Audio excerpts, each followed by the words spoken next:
പുറത്തുവിട്ട പുതിയ വീഡിയോയ്ക്ക് താഴെ പ്രേക്ഷകരുടെ കമന്റുകൾ ഒഴുകുകയാണ്. അതിന് എല്ലാത്തിനും തക്കതായ മറുപടിയും നൽകി എത്തിയിരിക്കുകയാണ് ഇപ്പോൾ അമൃത സുരേഷ്.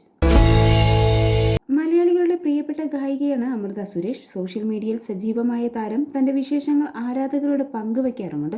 ആദ്യ വിവാഹം ബാലയുമായി നടന്ന ശേഷം അവർ തമ്മിൽ വേർപിരിയുകയാണ് ഉണ്ടായത്. അതിനുശേഷം ഗോപി സുന്ദരുമായി അടുപ്പത്തിലാവുകയും അദ്ദേഹത്തെ വിവാഹം കഴിച്ചെന്ന വാർത്തയും പുറത്തു വന്നിരുന്നു. 1 വർഷത്തെ ദാമ്പത്യത്തിന് ശേഷം അവരും വേർപിരിഞ്ഞു. അതോടുകൂടി അമൃതയ്ക്ക് നിരവധി ഹേറ്റ് കമന്റുകളാണ് വന്നു തുടങ്ങിയത്. ഇപ്പോഴിതാ പുതിയൊരാളെ തേടിപ്പിടിച്ചോ എന്ന് പ്രേക്ഷകർ ചോദിക്കുകയാണ്. ഈ വീഡിയോ പുറത്തുവിട്ടതിന് പിന്നാലെയാണ് പ്രേക്ഷകരുടെ ഇത്തരത്തിലുള്ള ചോദ്യങ്ങൾ.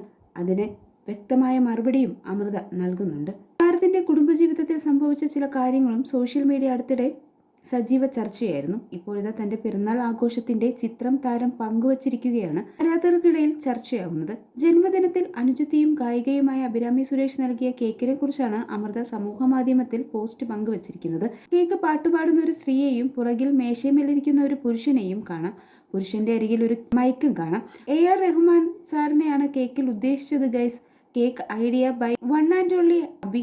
ഹാപ്പി ബർത്ത്ഡേ ടു മീ എന്നാണ് താരം സമൂഹ മാധ്യമത്തിൽ കുറിച്ചത്. പോസ്റ്റിലെ രസകരമായ കമന്റുകളും നിറയുന്നുണ്ട്. പറഞ്ഞത് നന്നായി, കോടതിയിലെ ജഡ്ജിയെ പോലെ തോന്നി. AR റഹ്മാൻ കാണണ്ട, പറഞ്ഞത് നന്നായി, ഇല്ലെങ്കിൽ തെറ്റിദ്ധരിച്ചേനെ. പറഞ്ഞത് ഏതായാലും നന്നായി, അധികം ബുദ്ധിമുട്ടിയില്ല. റഹ്മാൻ സാർ അറിഞ്ഞാലും ക്ഷമിച്ചോളും, ആള് പാവമാണ്, കുഴപ്പമില്ല. ഏകദേശം ആയിട്ടുണ്ട്. ഓ, ഞാൻ വിചാരിച്ചു അലി ജോസ് പെരേരയാണെന്ന്. ഞാൻ കരുതി അമൃത ഇനി പുതിയൊരാളെ തേടി പിടിച്ചോ എന്നിങ്ങനെ തുടങ്ങി നിരവധി കമന്റുകളാണ് പോസ്റ്റിന് ലഭിക്കുന്നത്.